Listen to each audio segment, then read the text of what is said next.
You might think diversification is simply about putting your money into different asset classes like shares, fixed income and property, so you aren't tying your fortunes to one particular investment.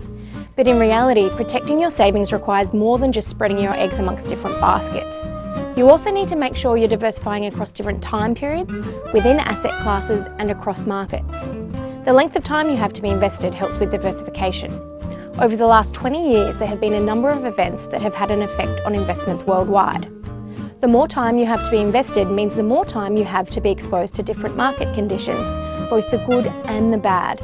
If you sell when the market falls, you won't be invested to regain any losses when it picks up again. Time allows you the opportunity to weather dips in the market, and history shows over time asset prices do rebound. If you want to invest in shares, it shouldn't just be Australian shares. You need to cast your net further abroad to make sure you aren't tying the fortunes of your shares to just those that are locally based. The Australian share market is mostly made up of banks and miners. This means if you want to invest in sectors like technology and healthcare, you will need to invest in global share markets. Investing overseas limits your single market exposure. You need to diversify within each asset class by investing in different sectors. Take shares for instance. You wouldn't own every bank in Australia because if the banking sector did poorly, then all your investments would suffer.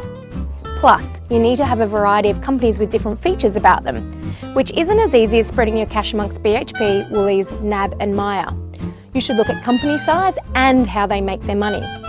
Making sure they differ means you have eggs in different baskets, meaning there's less risk of all your investments cracking at once.